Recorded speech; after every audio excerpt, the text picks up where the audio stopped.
कहानी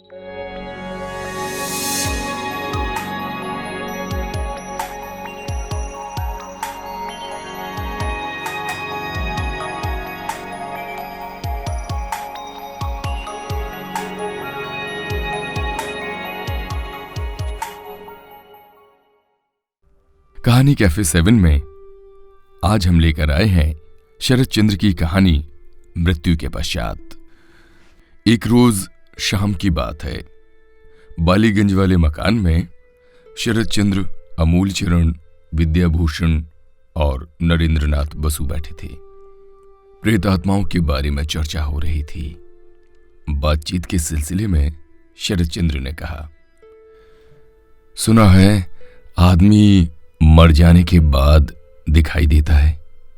ये कैसे होता है, समझ में नहीं आता। विद्याभूषण ने कहा, मेरे जीवन में एक ऐसी घटना हुई थी। काफी दिन पहले एक मरे हुए गुरुजन को एक बार मैंने देखा था। यहां तक कि उन्होंने कुछ निर्देश भी दिया था जिसके अनुसार कार्य करने पर मुझे लाभ हुआ था।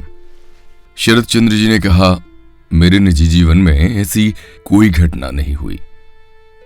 मेरे मामा के यहां इस प्रकार की घटना हुई थी। उस घटना की सारी बातें पिताजी और दूसरे परिचितों की जुबानी सुनी है। कहिए तो उसे सुना दूं। लोगों ने कहानी सुनने के लालच में इस प्रस्ताव को स्वीकार किया।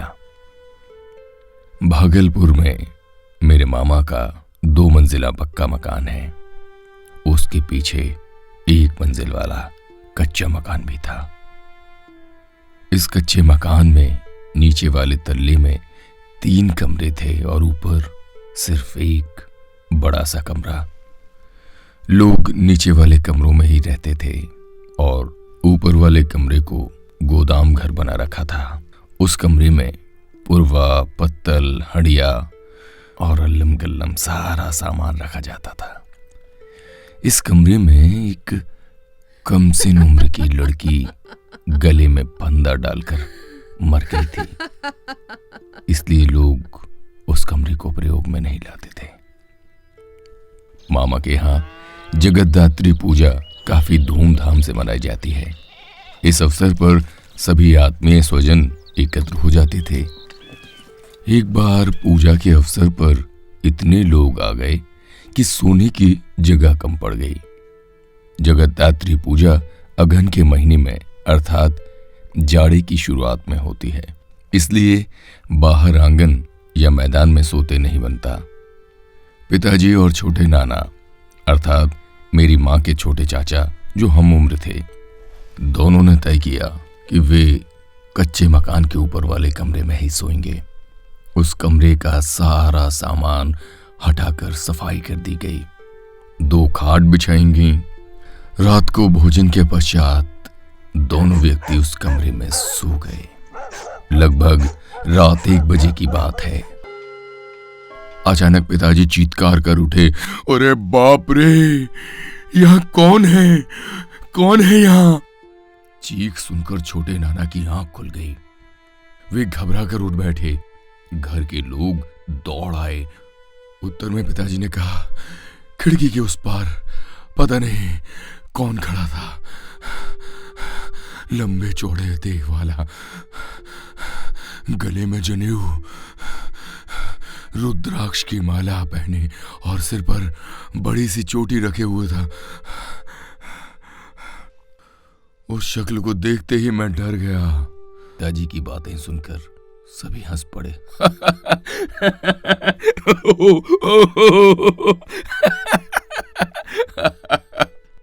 किसी ने कहा, लगता है आपने कोई सपना देखा है। अगर जनानी शक्ल देखते तो कोई बात थी। पिताजी उस घर के दामाद थे। ये बात सुनकर वो झेंप गए। सोचा शायद इन लोगों का कहना ठीक है। दूसरे दिन फिर छोटे नाना और पिताजी उस कमरे में जाकर सो गए। पिछली रात को डरावनी शक्ल देखने के कारण पिताजी अच्छी तरह सो नहीं पाए थे। इसलिए वे बिछावन पर लेटते ही गहरी नींद में सो गए। उस रात को एक विकट चीख सुनाई दी थी।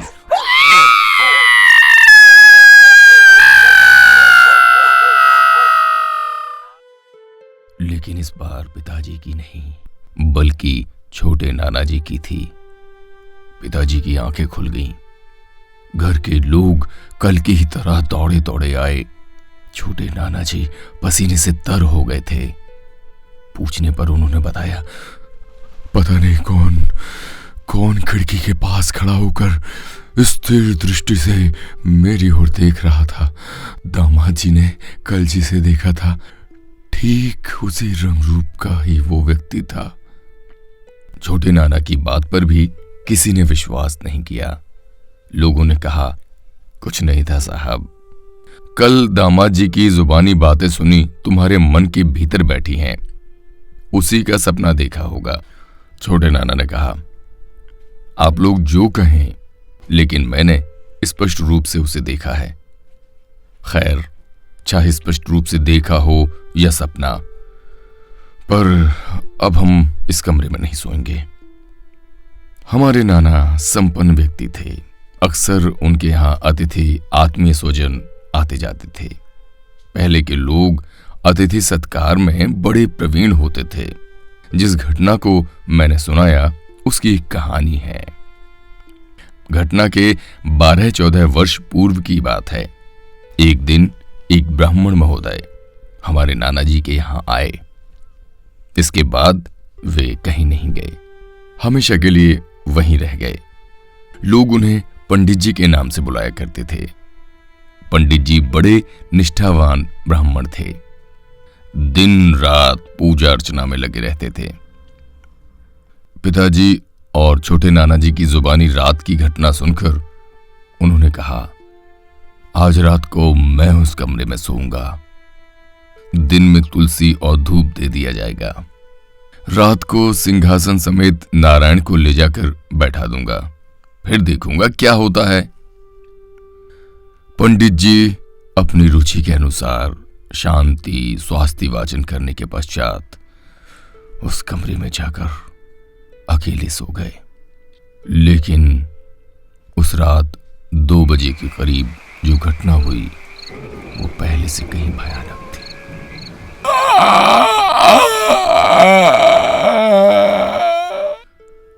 डरावनी आवाज में चीत्कार करते हुए पंडित जी बेहोश हो गए थे। कमरा भीतर से बंद था। उन दिनों दरवाजे में कब्जा नहीं लगाया जाता था, बल्कि अर्गला से बंद कर दिया जाता था। बाहर से काफी प्रयास करने के बाद किसी तरह से दरवाजा खुला। मुंह पर पानी की छींटे देने और हवा करने के पश्चात कहीं वे होश में आए थे। सभी उद्विग्न होकर पूछ बैठे, पंडित जी क्या हुआ? उन्होंने सिर्फ इतना ही कहा, मुझसे कुछ ना पूछा जाए, मैं कुछ नहीं बता सकूंगा, कुछ भी नहीं। दूसरे दिन पंडित जी को बुखार आ गया। काफी तेज बुखार होने के कारण डॉक्टर को बुलाया गया। कुछ दिनों तक इलाज चलता रहा, पर बुखार उतरने का नाम नहीं ले रहा था। 12-13 दिनों के बाद एक दिन उन्होंने मेरे नाना जी को बुलाकर कहा, इस बुखार से मुझे मुक्ति नहीं मिल सकती। मेरी मिट्टी काशी के घाट पर जलाई जा सके, इसके लिए उचित व्यवस्था कर दें तो बड़ी कृपा होगी।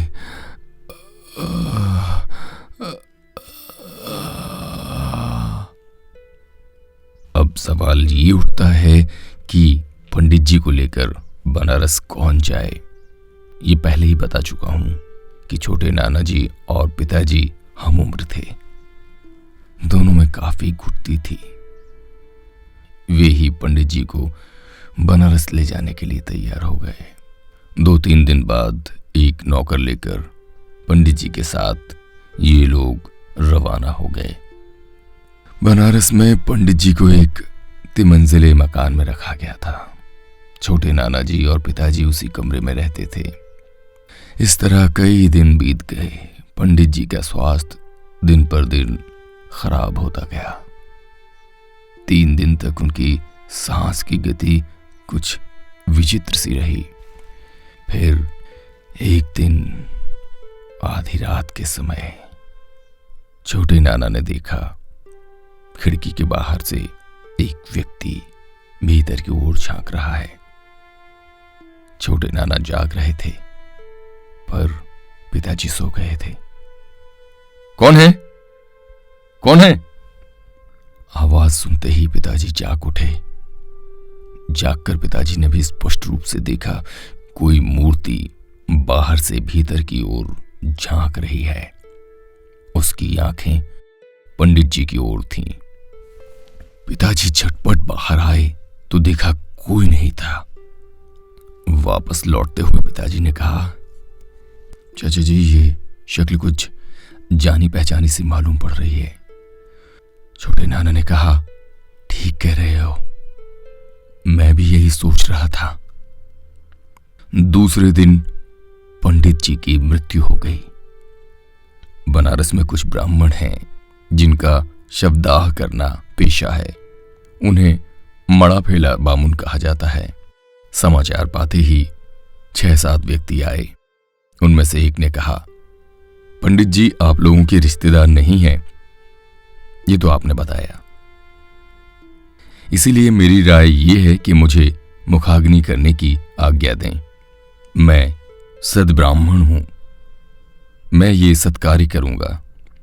पिताजी तथा छोटे नाना ने सोचा, बात ठीक है, हम क्यों मुखाग्नि करने जाएं?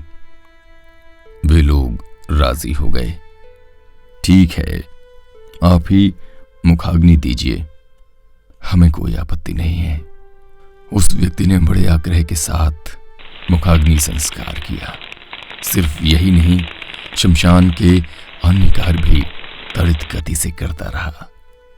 कामकाज में वो जितना चतुर था उतना ही देखने में बलिष्ठ और सुंदर भी था। इधर पिताजी और नाना जी मन ही मन सोच रहे थे कि इस व्यक्ति को कहीं देखा है।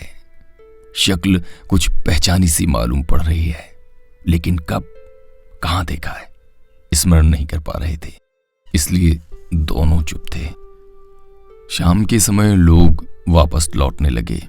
जो लोग शमशान गए थे उन सभी को जलपान के लिए 8-8 आने पैसे दिए।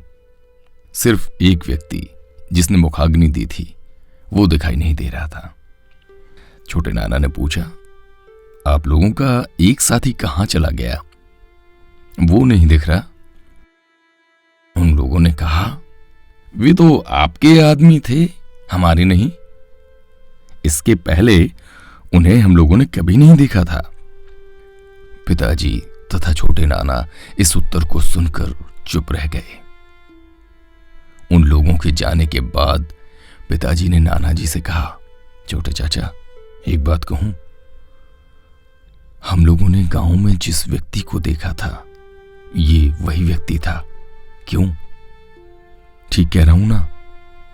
छोटे नाना ने कहा, हाँ, ये वही आदमी था, इसमें कोई संदेह नहीं। वो जब मेरे पास मुखाग्नि का प्रस्ताव लेकर आया तभी से मैं सोच रहा था कि इस व्यक्ति को मैंने कहीं देखा है। कितनी विचित्र बात है, शवदाह कर गया पर कुछ भांपने नहीं दिया। गांव वापस आकर उन लोगों ने ये बात सभी को सुनाई। सभी सुनकर चकित रह गए, पर रहस्य की गांठ नहीं खुल पाई। पंडित जी का एक बक्सा घर में था, उसे खोलकर देखा गया। उसमें कई थान कपड़े, दान में प्राप्त सोने की नथिया, 5-6 अंगूठियां और कई चिट्ठियां थीं। एक चिट्ठी में पंडित जी के घर का पता था। नाना जी ने कहा, पंडित जी के गांव के पोस्ट मास्टर को एक खत लिख दो कि वे कृपा करके उनके मृत्यु का समाचार रिश्तेदारों को बता दें। उनका कुछ निजी सामान है जो यहां आएगा, उसे दे दिया जाएगा। पत्र लिखा गया। काफी दिनों पश्चात एक प्रौढ़ विधवा एक दिन मामा के यहां आई। उन्होंने अपना परिचय मृत पंडित जी के भाई की पुत्रवधू के रूप में दिया। साथ में अपने गांव के कई व्यक्तियों की चिट्ठियां और यहां से भेजी गई पोस्ट मास्टर के नाम की चिट्ठी लेती आई थी। उनसे पता चला कि पंडित जी गृहस्थी से विरक्त होकर संन्यास ले चुके थे। उनकी पत्नी काफी दिन पहले मर गई थी। सिर्फ एक लड़का था। एक दिन पता नहीं किस बात को लेकर बाप बेटे में लड़ाई हुई। उसी दिन देखा गया कि बगीचे में आम के पेड़ से फंदा लगाकर लड़के ने आत्महत्या कर ली है। इसके बाद फिर पंडित जी वहां नहीं रह सके। अपना सारा सामान रिश्तेदारों को देकर सन्यासी बन गए और गांव से चले आए। पंडित जी के लड़के की आकृति काफी सुंदर थी। काफी हष्टपुष्ट था, लंबा चौड़ा, सिर पर बड़ी सी चोटी रखता था। उन्हें एक शौक था, 7-8 दंडी जनेऊ मांझ घसकर पहना करते थे। आकृति का वर्णन सुनकर पिताजी और छोटे नाना ने कहा, हूबहू वही मिल रहा है। हम लोगों ने जिसे देखा था ठीक वही। बाद में लोग ये समझ गए कि जिस व्यक्ति की आकृति को देखकर पंडित जी बेहोश हो गए थे वो उन्हीं का पुत्र था। इसलिए उसके संबंध में कुछ बताने से वे इनकार कर गए। आत्मघाती पुत्र शायद अनुतृप्त होकर मृत्यु के पश्चात पिताजी के साथ साथ घूमता था और अंत में एक मूर्ति धारण कर पुत्र का मुख्य कार्य मुखाग्नि कर गया। तो ये थी शरद चंद्र की लिखी हुई कहानी मृत्यु के पश्चात। अगर ये कहानी आपको पसंद आई हो तो इसे लाइक और शेयर करना बिल्कुल ना भूलें। हमारे इस प्रयास को गति देने के लिए कहानी कैफे 7 को सब्सक्राइब जरूर करें। अपना खूब ध्यान रखें और ऐसे ही कहानियां सुनते रहें।